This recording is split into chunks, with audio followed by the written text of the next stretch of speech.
Hey everybody, this is Talkative Carl back again for another uh, watch along of Deadliest Warrior. This episode will be wrapping up season 2 with Navy SEALs versus the Israeli Commandos. Fun fact, Gal Gadot was a member of the Israeli Commandos before she started acting. You can tell, why she was probably chosen. It was like she's freaking Wonder Woman. Uh, but yeah, uh, it's been a long season trying to get through every episode. We should have probably been long since wrapped up, but only did one episode last month, which was the final episode of season 3, which was vampires versus zombies. I really wanted to do that for the month of October. I didn't feel comfortable not doing it, so now we'll be wrapping up season 2. So if you're watching this on Amazon, uh, get your timestamp to 0. Once again, don't forget to follow me on the links in the description on YouTube, Talkative Carl on Twitter, Twitch, YouTube, Patreon, and yeah, go ahead and get everything ready so we can just quickly get this wrapped up. I'm getting kind of hungry, haven't eaten much all day. Want to grab something to eat before I start Guardians of the Galaxy game, the second walkthrough video. So, get everything prepared and get ready to press play when I say now. And in 3, 2, 1, now.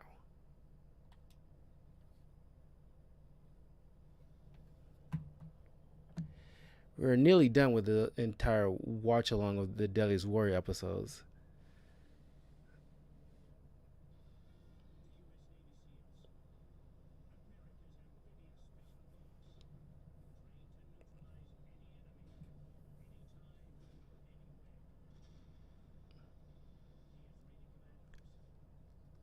Literally one of the very lethal modern warriors from the seasons.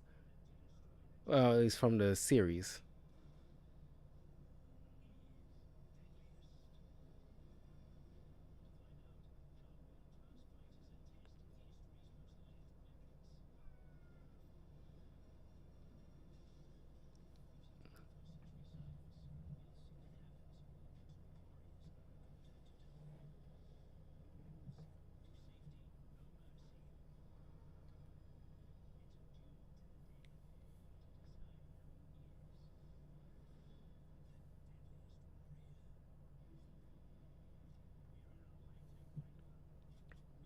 And these two warriors have trained with each other, so it's definitely an interesting matchup.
Excuse me.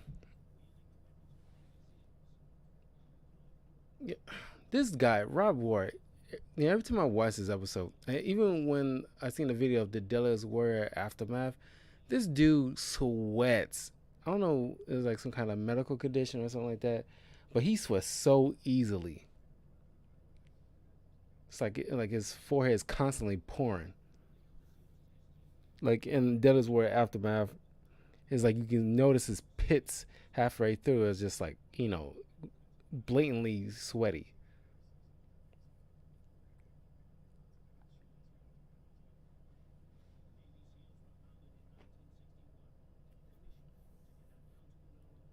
Don't know what kind of uh don't know what kind of deodorant this dude uses, but like it's best to use like those dry stick deodorants.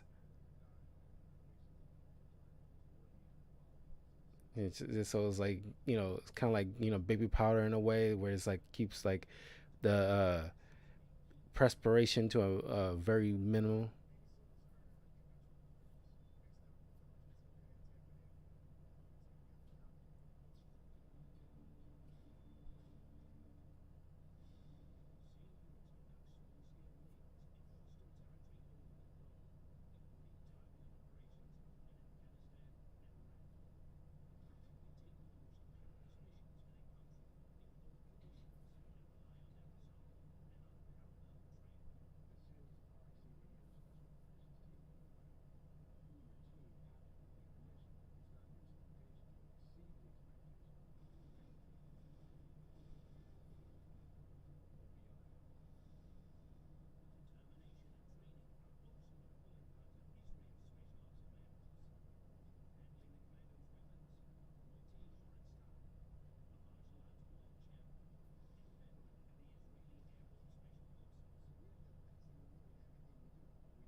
Yeah, both of these warriors are just like super deadly and just well trained in their craft.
That's like Navy SEALs are like our best, you know, warriors, for America. It's like you talking about literally the best of the best. Those are the Navy SEALs, and it's like you got like U.S. Army Rangers that's like front lines and everything like that. But you got other military, you know, stations like the Navy and like the Air Force and what have you. But like it's the Navy SEALs are like two times that.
Oh yeah.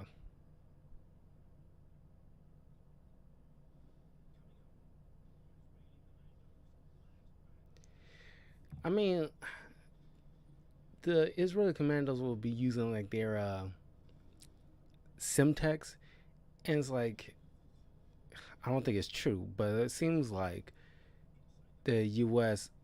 Military forces like utilizing uh, C4. You see that in like at least like the CIA versus the KGB. You see that there as well, and it's like it causes bigger booms as compared to Simtex. Is more precise booms, and it's like I mean, it's just like the U.S. way of thinking. It's just like bigger is always better. More more devastating power just to get the job done. Get anyone that's the enemy. Of course, the downside is you probably warrant like the possibility of casualties. While Semtex, you make sure you get the target that you intend to target.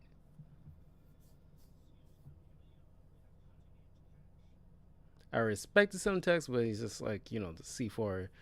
Maybe it's the American in me, but it's just like the wider blast radius. It just not only is awesome to look at, but you get who you need to get.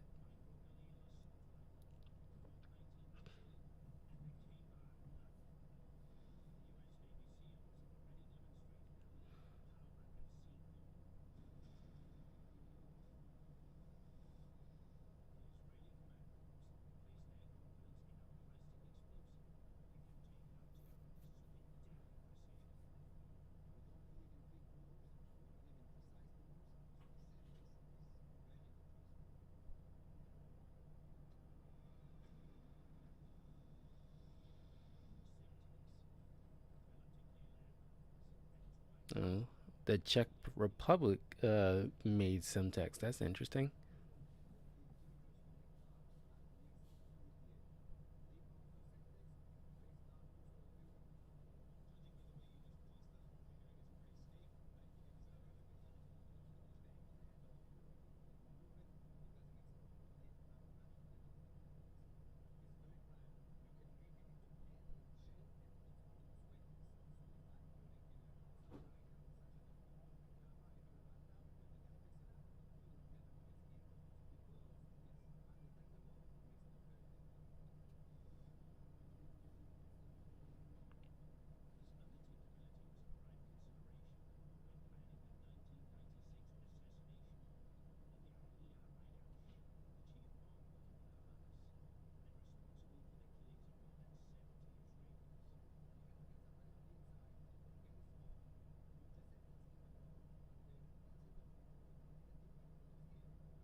You forget there was like a fair bit of terrorists back in the 90s. I mean, I do like the 90s, but it's just like it's crazy to think the level of like threats that we did not know about at the time.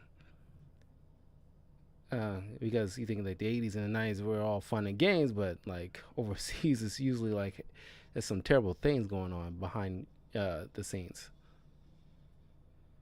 Like a chief bomb maker in 1996, they had to be taken out.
I like the slow motion when things explode. You get to just to see like the splintering of every and anything.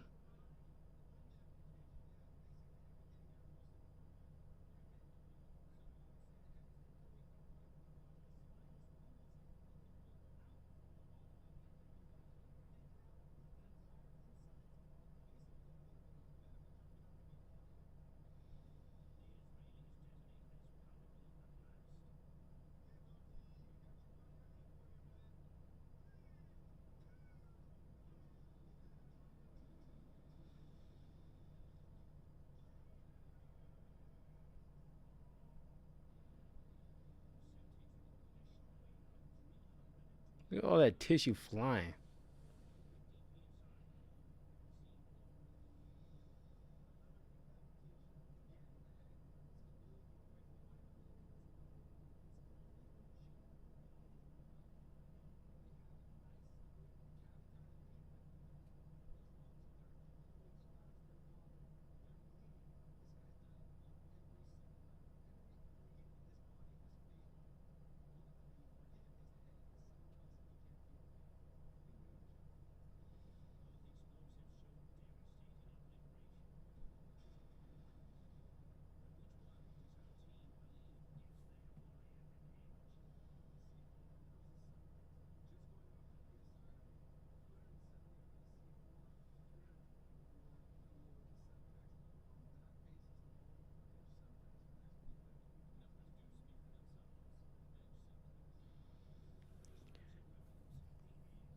I mean, like I respect the subtext. I mean, like the numbers don't lie.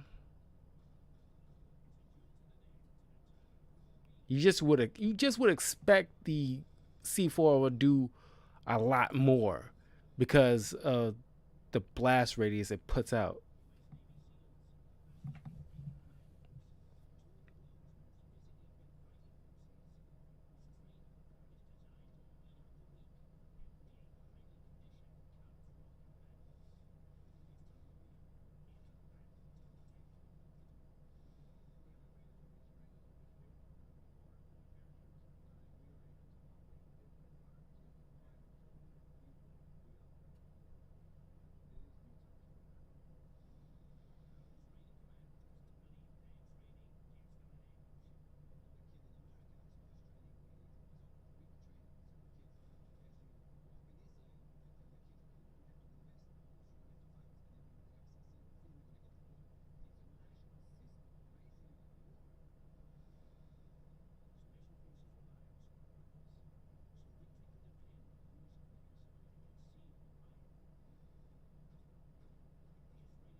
Glock 19.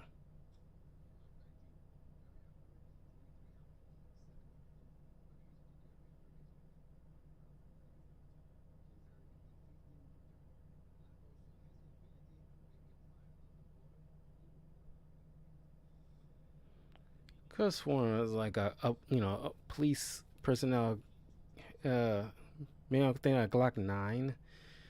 Uh, Cause when you think of a Glock, you normally it's like a thing that's like not utilized everywhere, but it's like a fair amount of you know police or just everyday people can get their hands on that thing. I think a Glock 19 might just be a military, specifically used.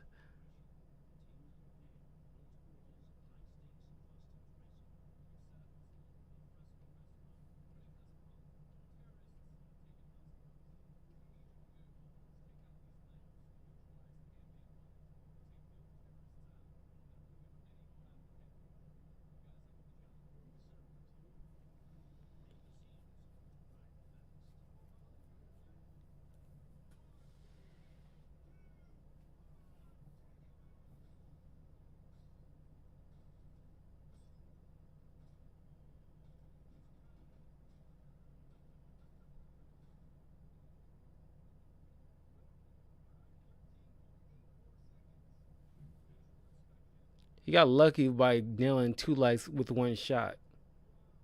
Otherwise, that would have been a little bit slower.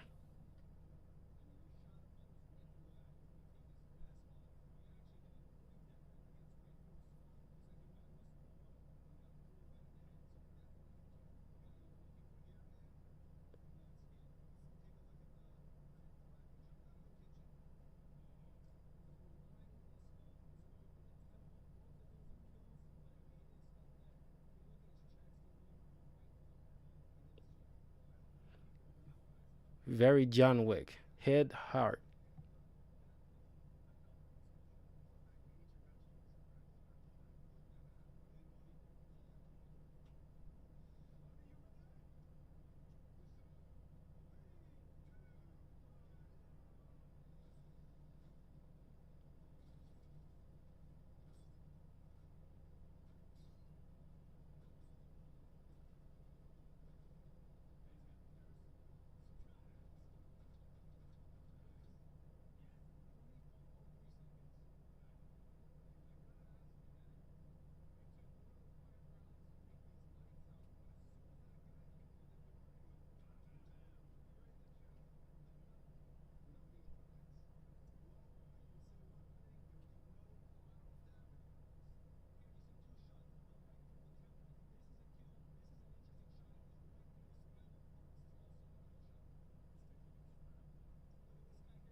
Yeah, I mean, it's like you're dealing with trained military veterans. It's like you put them in a situation. It's like all that stuff is like reflex.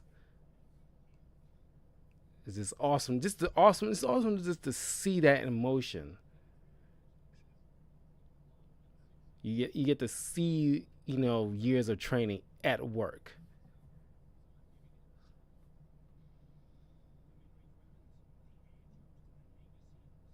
But unfortunately, because of the whole light situation, it did take them a minute.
That K bar knife, that thing is ridiculously huge.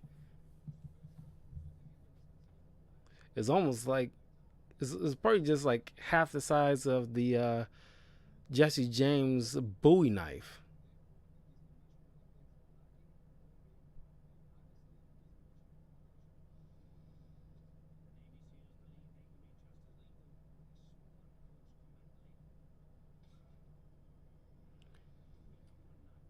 I know bigger doesn't always mean better, but like when it comes to situations like these, you want that that length, that reach, so you can be close but not too close.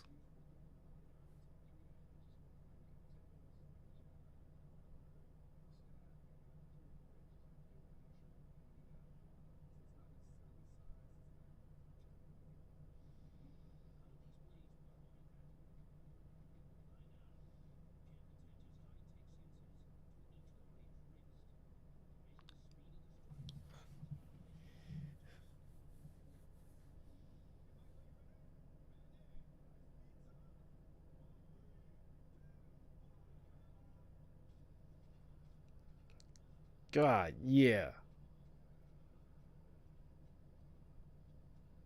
slice and dice.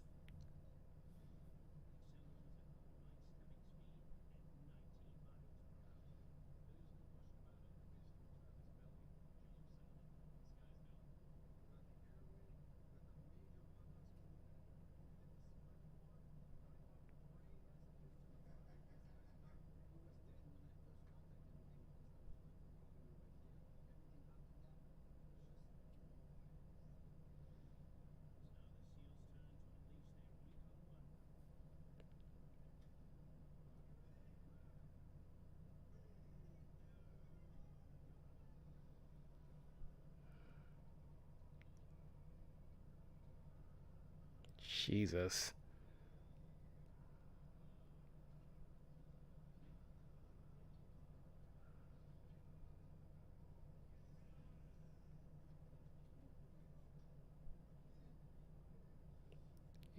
It's like he's really got into it.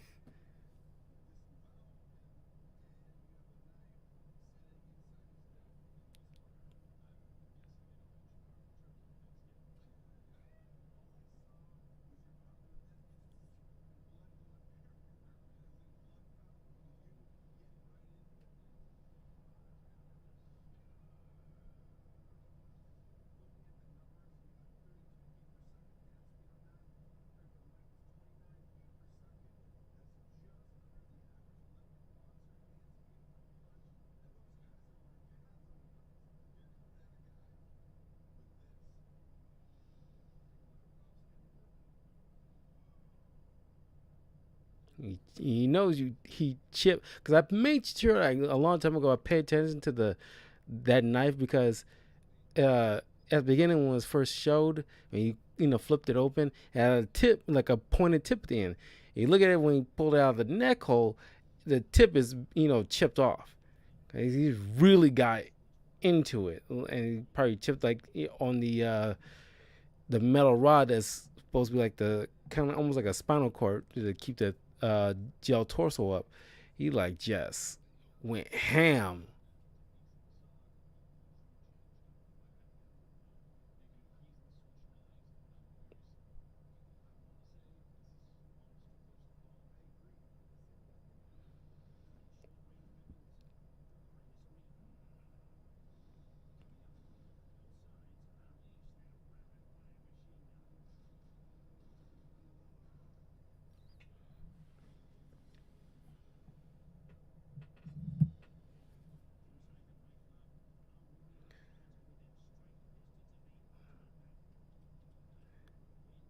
With the final test. Oh my god, it's that this knife display was is too funny, man.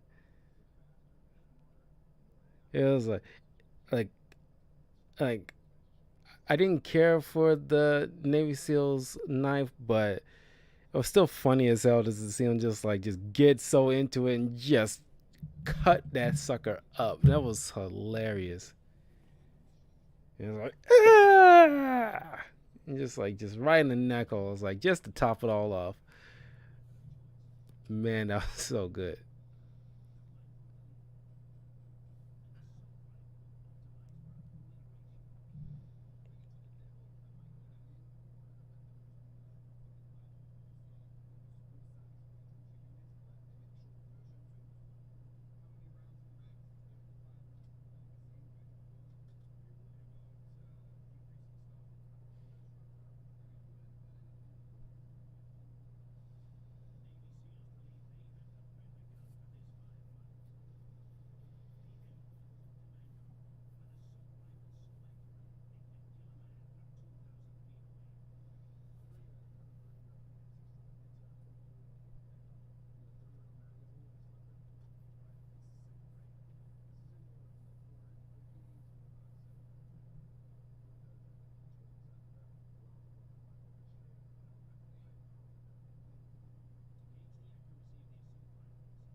I was always worried. It was like, as that pig's passing through between like the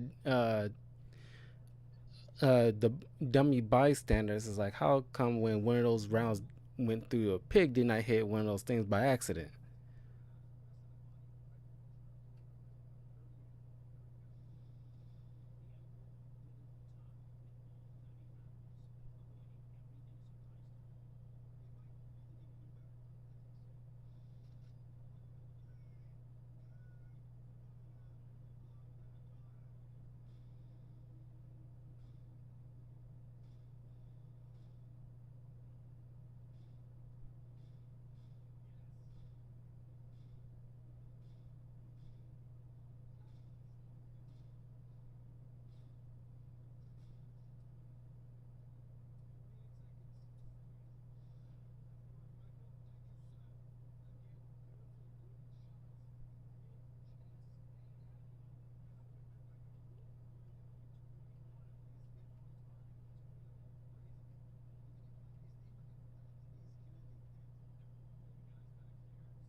That's what I always say. Like, Deadliest Warriors should have made a game for the Modern Warriors in the shape of like, Call of Duty in a way. It's like, you get to utilize, like a Navy SEALs like M4 or like, Jesse James 6 shooter or what have you. It makes sense. And don't get me wrong, I love the ancient warriors on the Deadliest Warrior game and Deadliest Warrior Legends, but they should have something for like the modern warriors.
Okay, the moment of truth.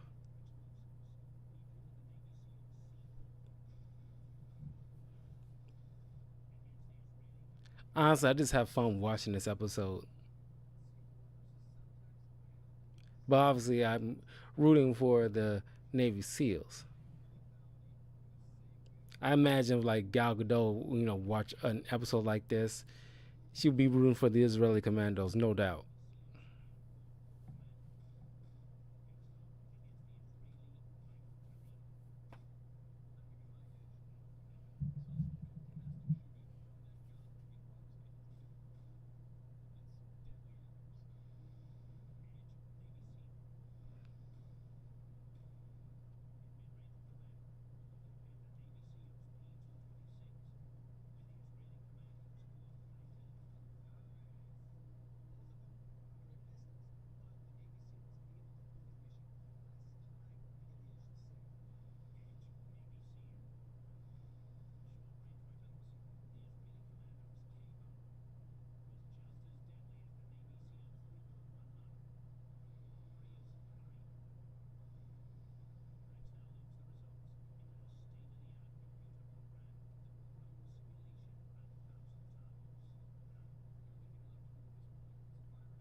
I already mentioned this a long time ago, but because of Deadliest War, every time I play like a shooter, more specifically something like I haven't played a Call of Duty game yet, and I want to play a Call of Duty game that's not only has great multiplayer but also a great campaign as well. And I haven't seen that yet. There's always been mixed reviews, in the past couple of Call of Duty games. But when I play something like Borderlands, I always follow like the same uh mechanics is like my long range, my mid range, my close range, my explosives, and then like the special thing. But yeah, that's basically how like I set it up. If you go back and watch my Borderlands walkthroughs, I'm pretty sure I've mentioned it a couple of times and throughout those walkthroughs. But check those out, and you see like the way my weapon system is set up. Every once in a while, I switch them out for like the rocket launchers and stuff like that.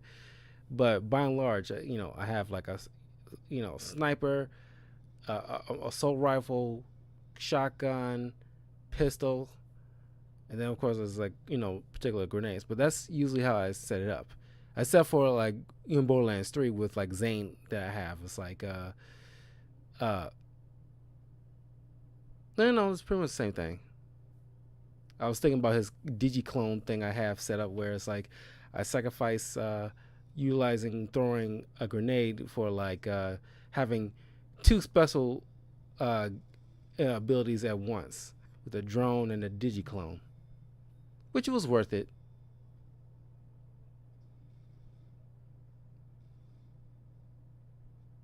I cannot wait for the Tiny Tina's uh, game. Yeah, that is gonna be amazing. I cannot wait. I'm going to play that on my Xbox Series S.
Yeah, that's it. I mean, that was season 2 of Deadliest War. A fun fact: if you have noticed or you haven't noticed, in this episode, the Navy SEALs never had in the final simulation, or at least the reenactment, the Navy SEALs never used their Recon One knife, nor have they made any kills in the reenactment with their gun or pistol. Uh, they used the gun, but for a distraction, not for a kill, which is interesting. And it was the first episode, well, the only episode where uh, aside from like vampires versus zombies, it's the only one where one warrior got 2 kills in one, thanks to the C4. In contrast to the Jesse James and Al Capone fight, where there was 2 survivors at the end of that reenactment. So just a bit of fun facts for you guys. So, whew, that was that was by and large, season 2 is pretty good. Definitely like a decent step up from season 1. As much as there's stuff from season 1 that I love, season 2 was definitely a good step up, but season 3 is definitely even a bigger step up with inclusion of X factors and making it more of a staple and mean much more. Plus, the simulations, instead of 1,000, how many kills they get in 1,000 battles is 5,000. And of course, this is the last time you'll see of Max. They replace him with, another military expert from was part of the Navy SEALs, and another computer expert that handles the test, the crunching the numbers after the testing and the simulations. I'm blanking on their names, but we'll know once we get into season 3 next month, which the first 3 episodes will be George Washington versus Napoleon, Joan of Arc versus William the Conqueror, and Genghis Khan versus Hannibal. Let's check something here.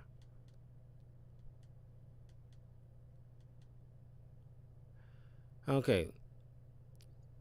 And it was 5 episodes after that. So, yeah. I figured the last 2 episodes of season 3 we'll be doing in February. So, yeah. Look forward to that, guys. And it's been great. We're like nearly done. So leave a comment below. Tell me what you think of season 2 overall. What you think of this episode. Follow me on the links in the description if you're watching us on YouTube. And yeah, see you guys next month for more Deadliest War. And say about an hour or so, I'll be getting into the second video of Guardians of the Galaxy game part 2. And yeah, take care, and I'll see you guys later. Peace.